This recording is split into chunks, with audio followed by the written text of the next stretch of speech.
जैसा कि आप लोगों ने पार्ट 1 में देखा कि राकेश के साथ घर वाले कैसा व्यवहार करते हैं और यह सब देखकर सुमन को अच्छा नहीं लगता है। तो आइए आगे की कहानी देखते हैं। सुमन, तुम सही कह रही थी। हमने अपने बेटे राकेश के साथ बहुत नाइंसाफ़ी की है, पर अब हम कुछ नहीं कर सकते। हम चाह कर भी उसे उसका हिस्सा नहीं दे सकते, क्योंकि हमारे बाकी बच्चे उसकी ज़रा भी कद्र नहीं करते। हे भगवान, मेरे बेटे की खुशियाँ अब तेरे हाथ में है। सुमन अपने बेटे को उसके हिस्से का हक दिलाना चाहती थी, पर वह चाहकर भी ऐसा नहीं कर पा रही थी, क्योंकि सुमन और दिलीप खुद अपने बेटे और बहू के भरोसे पल रहे थे। समय यूं ही बीतता है और कसक की शादी हो जाती है। और कसक के जाने के बाद नेहा और काजल अपने पतियों के साथ मिल राकेश के साथ और भी बुरा व्यवहार करते हैं। क्या करूं, रात का खाना फिर से बच गया। कल भी खाना फेंकना पड़ा था, लगता है आज भी खाना फेंकना पड़ेगा। अरे काजल, तो पागल हो गई है क्या? खाना फेंकने की क्या ज़रूरत थी? ये सांड किस दिन काम आएगा? क्या ज़रूरत है इसे ताज़ा खाना खिलाने की? कल से घर में बचा हुआ बासी खाना इस गेंडे को दे देना। खाना बर्बाद नहीं होना चाहिए। अब क्या था, काजल घर का सारा बचा हुआ बासी खाना राकेश को खाने के लिए दे देती है। राकेश जब खाने में बासी खाना देखता है तो वह अपनी भाभी से कहता है, भाभी, ये तो रात का खाना है। आज खाना नहीं बनाया क्या घर में? माफ करना देवर जी, खाना खत्म हो गया। और वैसे भी अगर सब ताज़ा खाना खाएंगे तो रात का बचा हुआ कौन खाएगा। अब रोज रोज खाना फेंक तो नहीं सकते ना। हाँ बोलकर काजल वहाँ से चली जाती है। ये सब कुछ सुमन और दिलीप अपने आंखों से देख रहे हैं और यह देखकर उन्हें बहुत बुरा लगता है। सुमन अपने बेटे के साथ ये नाइंसाफी बर्दाश्त नहीं कर पाती है और अपनी बहू से कहती है, बहू, ये क्या है? जब घर में सब ताज़ा खाना खा रहे हैं तो राकेश के लिए बासी बचा कुचा खाना क्यों? वो इसलिए माँ जी, क्योंकि आपका लाडला दुलारा बेटा कुछ काम धंधा नहीं करता। ये घर हमारे पतियों के पैसों से चल रहा है। और माँ जी, मुझे तो एक बात समझ में नहीं आ रही। आज से पहले तो आपको कभी फर्क नहीं पड़ा, फिर आज आपकी ममता कहाँ से जाग पड़ी। जो चीज़ जैसे चल रही है वैसे चलने दीजिए माँ जी। बहू, तुम सब जो कर रहे हो ना राकेश के साथ, वो अच्छा नहीं कर रहे। भगवान सब देखता है। भगवान की लाठी में आवाज़ नहीं होती, पर जब उसकी लाठी बोलती है ना तो अच्छे अच्छे लोग रास्ते पर आ जाते हैं। मेरा बेटा चुपचाप तुम लोगों का अत्याचार सहता रहता है, पर उसकी बीवी नहीं सहेगी। माँ जी, एक अनपढ़ इंसान से कौन सी पढ़ी लिखी लड़की शादी करेगी। जैसा आपका बेटा है वैसे ही आपकी होने वाली बहू भी आएगी। नेहा और काजल राकेश का मजाक बनाकर वहां से चली जाती हैं। सुमन चाह कर भी अपने बहुओं को नहीं रोक पाती। अब समय यूं ही बीतता है और राकेश के लिए लड़की देखी जाती है। नेहा और काजल पूरी कोशिश करती है कि राकेश की शादी उसी तरह की बेवकूफ़ लड़की से हो, पर अफसोस काजल और नेहा जिससे राकेश की शादी करवाती हैं वह लड़की तो पढ़ी लिखी और तेज तर्रार निकलती है, जो अपने ससुराल में आकर देखती है कि उसके पति के साथ कितनी नाइंसाफ़ी की जा रही है। माँ जी, मेरा कमरा कहाँ है? हमारी प्यारी देवरानी, आपका कोई कमरा नहीं है। आपका पति रसोई घर में सोता है, अब से वही आपका कमरा है। But why? I mean, Rakesh ji भी तो इस घर के बेटे हैं, फिर उनके लिए कोई कमरा क्यों नहीं, जब घर में हर किसी का अपना पर्सनल रूम है तो? क्योंकि हमारे देवर को कभी रूम की ज़रूरत ही नहीं पड़ी, और अभी तुम इस घर में नई नई आई हो ना, इसलिए ज़्यादा सवाल जवाब मत करो। समय के साथ सब समझ में आ जाएगा। काजल और नेहा अंजलि को अकड़ दिखाकर वहाँ से चली जाती हैं। अंजलि को अपनी दोनों जेठानी की अकड़ पसंद नहीं आती है और वह देखती है कि उसका पति घर में आते ही झाड़ू पोछा बर्तन और सारे काम कर रहा है। अपने पति को घर में नौकर की तरह काम करता देखकर अंजलि को ज़रा भी अच्छा नहीं लगता है। राकेश, ये सब कुछ आप क्यों कर रहे हैं? मैं, भाभी, माँ जी सब है ना, हम सब करेंगे ये। आप इसे छोड़िए, मैं कर लेती हूँ सारा काम। अरे नहीं नहीं अंजलि, वैसे भी मैं पहली बार नहीं कर रहा।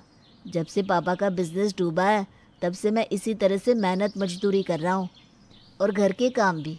भाभी का काम तो सिर्फ खाना बनाना होता है। राकेश जी, भाभियों का काम सिर्फ खाना बनाना नहीं, बल्कि अपने पतियों के कपड़े धोना, घर के बर्तन साफ करना, माँ जी की सेवा करना और आपकी इज्जत करना है। अब से आप इस घर के कोई काम नहीं करेंगे। आप भी बाकियों की तरह बाहर नौकरी करेंगे। आपको इनकी गुलामी करने की कोई ज़रूरत नहीं है। जब पापा का बिजनेस डूबा तब आपने पापा के साथ काम करके अपने पिता की मदद की और घर चलाया, पर ये सब इन लोगों को दिखाई क्यों नहीं देता? राकेश बेटा, अंजलि बहू बिल्कुल ठीक कह रही है। हमसे गलती हुई जो उस समय हमने तुझे पढ़ाया नहीं और घर की जिम्मेदारी तेरे सर पर रख दी, जबकि घर की जिम्मेदारी तो इस घर के बड़े बेटों को उठानी चाहिए थी। कोई बात नहीं माँ। अंजलि आते ही अपने पति को काम करने से रोकती है और अपने जेट का ड्राइवर बनने से भी। अंजलि के कहने पर राकेश घर का कोई काम नहीं करता और बाहर जाकर नौकरी की तलाश करता है। ये सब देखकर काजल और नेहा को बहुत गुस्सा आता है और वह अंजलि से डरने लगती है। तुम आखिर खुद को समझती क्या हो? हाँ, भूलो मत, तुम गांव की गवार देहाती हो जिसे हम इस शहर में लेकर आए। अरे तुम्हें तो हमारा धन्यवाद करना चाहिए। माइंड योर लैंग्वेज भाभी। माना कि मैं गांव से हूँ, पर आप भी भूलो मत कि मैं आपसे ज़्यादा पढ़ी लिखी हूँ और राकेश जी अच्छे लड़के हैं। मैंने राकेश जी से शादी उनकी अच्छाई देखकर की थी, क्वालिफिकेशन देखकर नहीं। और मेरे पति आप लोगों से ज़्यादा समझदार हैं। वो घर चलाना भी अच्छे से जानते हैं, इसलिए वो घर के काम नहीं बल्कि बाहर जाकर काम करेंगे। एक बात और, अब आपके दिन खत्म हुए, अब आप सब अपनी उल्टी गिनती गिनना शुरू कर दो। और हाँ, धन्यवाद जो आप मुझे यहाँ लेकर आई। यहाँ आने के बाद कम से कम मुझे राकेश जी के बारे में तो पता चला। अंजलि आते ही अपने दोनों भाभी और जेठ को सबक सिखाती है। यह देखकर नेहा और काजल को बहुत गुस्सा आता है, पर उन दोनों की एक नहीं चलती। समय यूं ही चलता है और एक दिन अंजलि देखती है कि उसके दोनों भाभियां उनके पति के लिए अपने पतियों का जूठा बचा हुआ खाना निकाल कर दे रही थी। यह देखकर अंजलि अपने गुस्से पर काबू नहीं रख पाती है और अपने पति के लिए निकाला हुआ खाना डस्टबिन में फेंक देती है। अंजलि, ये क्या बदतमीजी है? तुम्हारी हिम्मत कैसे हुई खाना फेंकती की? कोई बात नहीं काजल, इससे जो करना है करने दो। ये नहीं जानती इसने अपने पति का खाना फेंका है। आज इसका पति भूखा रहेगा और क्या। मेरा पति अब कभी भूखा नहीं रहेगा और ना ही वो रात का बचा हुआ खाना खाएगा, ना ही किसी का झूठा। अब से रसोई घर मैं संभालूंगी और खाना भी मैं बनाऊंगी। फिर देखती हूँ कि कौन मेरे पति को झूठा और बाकी बचा हुआ खाना खिलाता है। इतना बोलकर अंजलि अपने पति के लिए खाना बनाने लगती है। नेहा और काजल उसे रोकने की कोशिश करती हैं, पर अंजलि इतने गुस्से में होती है कि वह चुपचाप वहां से निकल लेती हैं। धीरे धीरे अंजलि अपने पति को वो सम्मान और इज्जत दिलाने लगती हैं जिसका राकेश पर अधिकार था। समय यूं ही गुजरता है और अंजलि कमरा बनाने की बात करती है। मैं जब से यहाँ आई हूँ तब से सबकी मजबूरी ही देख रही हूँ, इसलिए मैंने फैसला कर लिया है कि अब इस घर में एक और कमरा बनेगा। आप लोग तो इतने मजबूर है कि पैसे दे नहीं सकते, पर मेरे पति ने इतने पैसे कमा लिए कि हम अपने लिए एक कमरा खुद बना सकें।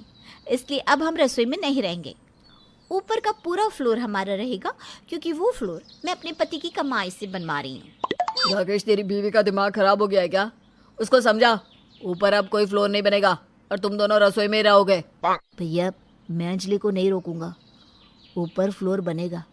अब मेरी अपनी खुद की भी तो फैमिली है और मैं अपनी फैमिली के साथ किचन में और नहीं रह सकता। अरे वाह, जोरू के आते ही जोरू का गुलाम हो गया, अपने भैया से जुबान लड़ा रहा है। अमित बेटा, तू भी तो जोरू का गुलाम है। अमित, नेहा बहू और काजल, अंजलि बहू ने बिल्कुल सही फैसला लिया है। और भूलो मत, ये घर हम बूढ़े बुढ़िया के नाम है और वैसे भी इस घर में जितना तुम दोनों भाइयों का हिस्सा है उतना ही राकेश का भी है। अगर वो ऊपर फ्लोर बनाना चाहता है तो इस घर में 3rd फ्लोर बनेगा, क्योंकि अब इस घर में राकेश भी अपनी कमाई देता है। हमने अपने बेटे राकेश के साथ पहले ही बहुत सारी नाइंसाफ़ी कर रखी है, पर अब और नहीं। पहली बार दिलीप अपने बेटे की साइड लेता है और अपने दोनों बेटों का मुंह बंद कर देता है। अपने सास ससुर को अंजलि और राकेश की ओर देखकर नेहा और काजल भी चुप हो जाती हैं और अपने घुटने अंजलि के सामने टेक देती हैं। अब अंजलि और राकेश खुशी खुशी रहने लगते हैं। तो गाइज़, अगर कहानी अच्छी लगी हो तो लाइक करें, शेयर करें और अगर चैनल पर नए हों तो चैनल को सब्सक्राइब करें। धन्यवाद।